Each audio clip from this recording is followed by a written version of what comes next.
Guys welcome back my YouTube channel my dreams my life. അപ്പോൾ ഞാൻ ഇന്ന് വന്നിട്ടുള്ളത് ഒരു ഫിഷ് കറിയുടെ റെസിപ്പി ആയിട്ടാണ്. അതായത് എൻ്റെ അമ്മയുടെ റെസിപ്പിയാണ്. അപ്പോൾ ഇന്ന് നമുക്ക് കിട്ടിയ ഫിഷ് മങ്കട. അതായത് നമ്മളിവിടെ ആലപ്പുഴക്കാർ മങ്കട എന്ന് പറയും. നമ്മൾ കാസർഗോഡ് നീലേശ്വരക്കാർ പാര ഫിഷ് പറയും. പാര വെപ്പല്ല, പാര ഫിഷ്. അപ്പോൾ കാസർഗോഡ് പല സ്ഥലങ്ങളിൽ ഈ ഫിഷിനെ പല പേരാ പറയുക. അപ്പോൾ മങ്കട അല്ലെങ്കിൽ പാര ഫിഷ് വെച്ചിട്ട് അമ്മമ്മയുടെ റെസിപ്പിയിൽ നമുക്കൊരു ഫിഷ് കറി ഉണ്ടാക്കാം. ഈ പാര മങ്കട ഫിഷെല്ലാം കിട്ടുമ്പോൾ അമ്മമ്മ ഈ ഒരു രീതിയിലാണ് ഫിഷ് കറി വെക്കുക. അടിപൊളി ടേസ്റ്റാണ്. എന്താ പറയുക, പിന്നെ ആ ഒരു ഫിഷ് കറി ചോറിൻ്റെ കൂടെ കൂട്ടാനും നല്ല ടേസ്റ്റാണ്. അതുപോലെ തന്നെ നമ്മൾ ഈ കാസർഗോഡ് കണ്ണൂരുകാരുണ്ടാക്കുന്ന ഒരു ദോശയുണ്ട്. ആ ദോശയുടെ കൂടെ തലേന്ന് വെച്ച ഫിഷ് കറി പിറ്റേ ദിവസം രാവിലെ ആകുമ്പോൾ ചൂടാക്കിയിട്ട് ആ ഒരു ദോശയുടെ കൂടെ കഴിക്കാൻ പഠിച്ചു. അടിപൊളി ടേസ്റ്റാണ്. നമ്മളിവിടെ കാണുന്ന സാധാരണ രീതിയിൽ ഉഴുന്നിട്ട ദോശയല്ല. നമ്മൾ ഈ കാസർഗോഡ് കണ്ണൂരൊക്കെ ഈ പിന്നെ നീർദോശ എന്നിട്ട് ഈ രാവിലെ അരച്ചിട്ടുണ്ടാക്കുന്ന ഒരു ദോശയുണ്ട്. ആ ദോശയുടെ കൂടെ കഴിക്കാൻ അടിപൊളി ടേസ്റ്റാണ്. എൻ്റെയൊക്കെ ചെറുപ്പകാലത്തൊക്കെ അമ്മമ്മ ഇങ്ങനത്തെ ഒരു ഫിഷ് കറിയല്ല ഈ ഫിഷ് കിട്ടുമ്പോഴൊക്കെ അധികം ഉണ്ടാക്കാറുണ്ട്. അധികം പേര് ഈ ഒരു മങ്കട, ഈ പാര, ഈ ഫിഷൊന്നും കറി വെച്ച് കൂട്ടാറില്ല, ഫ്രൈ ചെയ്തിട്ടാണ് കൂട്ടാറ്. അപ്പം ഇത് കറി വെച്ച് കഴിഞ്ഞാലും നല്ല ടേസ്റ്റാണ്. അപ്പം നിങ്ങളും ഇത് റെസിപ്പി ഒന്ന് ഫോളോ ചെയ്തിട്ട് നിങ്ങൾ വീട്ടിലൊന്ന് വെച്ച് നോക്കുക. അപ്പം നമുക്ക് നേരെ വീഡിയോയിലേക്ക് പോകാം. ഫിഷ് കറിക്ക് വേണ്ടിയിട്ടുള്ള ഫിഷ് നന്നായിട്ട് കഴുകി ക്ലീൻ ചെയ്ത് വെച്ചിട്ടുണ്ട്. അപ്പം ഫിഷ് കറിക്ക് വേണ്ടിയിട്ട് ഷാളട്ട് എടുത്തിട്ടുണ്ട്. അപ്പോൾ വലുതായതുകൊണ്ട് ഞാനൊന്ന് കട്ട് ചെയ്തിട്ടുണ്ട്. പിന്നെ ഒരു ടൊമാറ്റോ, ഒരു വലിയ ടൊമാറ്റോ ആണ്. പിന്നെ ആവശ്യത്തിനുള്ള ഗാർലിക്ക്, ചില്ലി. പിന്നെ നമ്മൾ ഇന്ന് ഉണ്ടാക്കാൻ പോകുന്ന ഫിഷ് കറി തേങ്ങ വറുത്തരച്ചിട്ടുള്ള ഫിഷ് കറിയാണ്. അപ്പോൾ തേങ്ങ ഒരു ഹാഫ് പോർഷൻ തേങ്ങ എടുത്തിട്ടുണ്ട്. അപ്പോൾ നമുക്ക് ഫിഷ് കറി ഉണ്ടാക്കാൻ വേണ്ടിയിട്ട് തേങ്ങ വറുക്കാം. പക്ഷെ അതിന് മുന്നേ, തേങ്ങ വറുക്കുന്നതിന് മുന്നേ കുറച്ച് കാര്യങ്ങളും ഉണ്ട്. അപ്പം നമുക്ക് വീഡിയോയിലൂടെ നമുക്ക് കാണാം. വെളിച്ചെണ്ണ ഒഴിച്ചെടുക്കാം നമുക്ക്.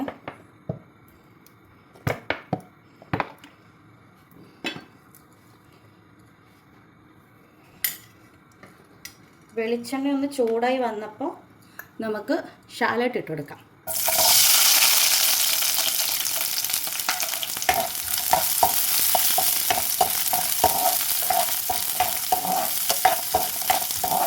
ഞാൻ നിങ്ങളോട് പറഞ്ഞിട്ടില്ലേ, നമ്മൾ തേങ്ങ വറക്കുന്നതിന് മുന്നേ കുറച്ച് പരിപാടിയും കൂടി ഉണ്ടെന്ന്. അത് ഇതുപോലെ ഷാലിട്ടൊന്ന് എണ്ണയിലിട്ടിട്ട് സോട്ട് ചെയ്യും. പിന്നെ അതിൻ്റെ കൂടെ ആയിട്ടതാ നമ്മൾ പെപ്പറാണ്.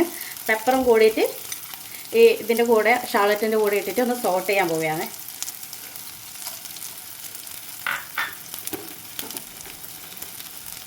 പിന്നെ കുറച്ചൊരു കറി ലീഫും കൂടി ഇടാം. എന്നിട്ടൊന്ന് സോട്ട് ചെയ്ത് കൊടുക്കാം.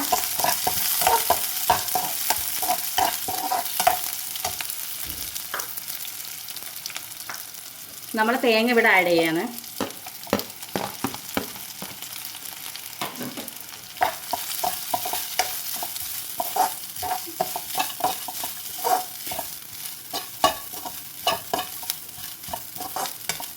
ഒന്ന് ചെറുതായിട്ടൊന്ന് തേങ്ങ മൂത്ത് വന്നാൽ മതി.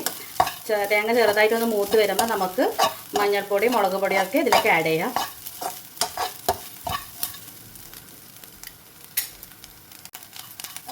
തേങ്ങ ഒന്ന് മൂത്ത് വന്നിട്ടുണ്ട്. അപ്പോൾ നമുക്ക് പൊടികളായിട്ടുള്ള ടർമറിക് പൗഡറും ചില്ലി പൗഡറും കൂടി ആഡ് ചെയ്ത് കൊടുക്കാം. ടർമറിക് പൗഡർ ആഡ് ചെയ്യാൻ,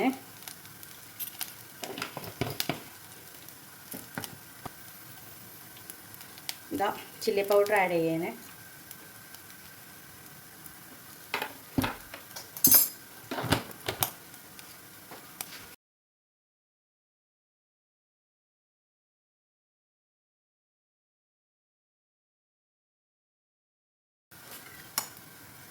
നന്നായിട്ടൊന്ന് സോട്ട് ചെയ്ത് കൊടുക്കാം. ഇതിൻ്റെ ആ ഒരു റോ ഫ്ലേവർ ഒന്ന് പോകാൻ വേണ്ടിയിട്ട് ഞാൻ ഇതിലേക്ക് ഒരു ഹാഫ് സ്പൂണ് കൊറിയാണ്ടർ പൗഡറും കൂടി ആഡ് ചെയ്തിട്ടുണ്ട്.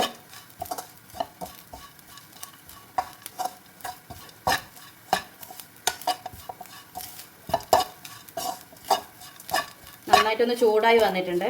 നമുക്ക് ഇനി ഇതൊന്ന് അരച്ചെടുക്കാം. ഞാൻ ഫ്ലെയിം ഓഫ് ചെയ്യണേ.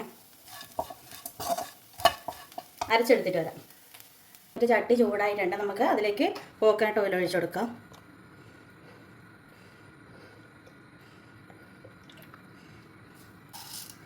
ഓയിൽ ചൂടായി വന്നിട്ടുണ്ട്. നമുക്കതിലേക്ക് ഉലുവ ഇട്ട് കൊടുക്കാം. ഉലുവ മൂത്ത് വന്നിട്ടുണ്ട്. അപ്പോൾ നമുക്ക് ഡ്രൈ ചില്ലി ഇട്ട് കൊടുക്കാം.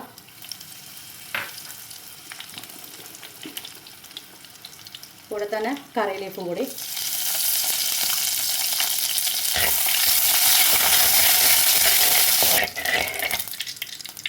നമുക്ക് ഗാർലിക്കും ഗ്രീൻ ചില്ലിയും കൂടി കട്ട് ചെയ്തിട്ട് കൊടുക്കാം.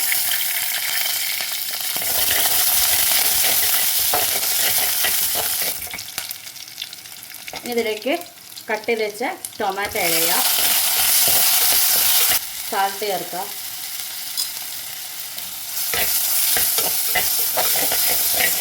അരച്ച് വെച്ചിട്ടില്ല ഇപ്പം നമ്മൾ തേങ്ങ വറുത്തരച്ചതിൽ ഇതിലേക്ക് ആഡ് ചെയ്യുക.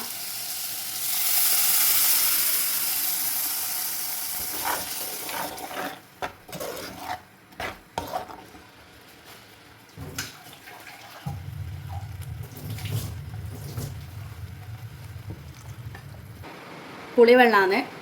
കുക്കുമല്ല ഉപയോഗിച്ചത്, ടാമറിൻ്റാണ് ഉപയോഗിക്കുന്നത്. ഞങ്ങളെ നീലേശ്വരം അങ്ങോട്ടേക്കെല്ലാം കാസർഗോഡ് കണ്ണൂരൊക്കെ നമ്മൾ വാളംപുളിയാണ് ഉപയോഗിക്കുക. ഈ കൊടംപുളിയൊന്നും ഉപയോഗിക്കാറില്ല. നന്നായിട്ട് തിളച്ച് വന്നിട്ടുണ്ട് അരപ്പ്. നമുക്കതിലേക്ക് ഈ വങ്കട ഫിഷ്, പാര ഫിഷ് ഇട്ടുകൊടുക്കാം.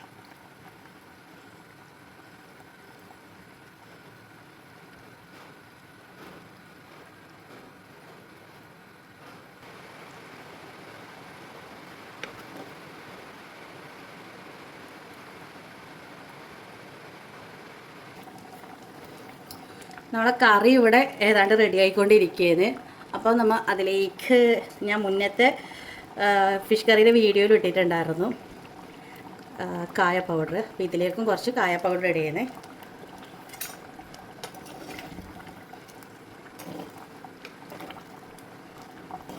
നന്നായിട്ട് കുറുകിയിട്ടെല്ലാം വന്നു. ഫിഷെല്ലാം നന്നായിട്ട് വെന്തിട്ടുണ്ട്.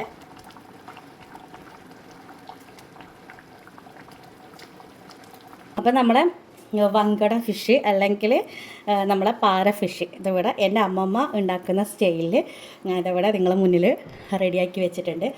അപ്പോൾ എല്ലാവരും വീട്ടിൽ മസ്റ്റായിട്ട് ട്രൈ ചെയ്ത് നോക്കണം. ഇത് ചോറിൻ്റെ കൂടെ കഴിക്കാനും നല്ല ടേസ്റ്റാണ്. പിന്നെ നമ്മളെ കാസർഗോഡ് കണ്ണൂരിലെല്ലാം ഉണ്ടാക്കുന്ന ഒരു ദോശയുണ്ട്, നീർ ദോശ എന്നിട്ട്. അപ്പോൾ ഒരു ദിവസം ഞാൻ നിങ്ങളുടെ മുന്നിൽ അത് ഉണ്ടാക്കിയിട്ട് കാണിച്ചു തരാം. അതിൻ്റെ റെസിപ്പിയൊക്കെ ഞാൻ കാണിച്ചു തരാം. അപ്പോൾ ആ ദോശയുടെ കൂടെ കഴിക്കാനും ഇത് നല്ല കോമ്പിനേഷനാണ്. അപ്പോൾ എല്ലാവരും വീട്ടിൽ ട്രൈ ചെയ്യുക.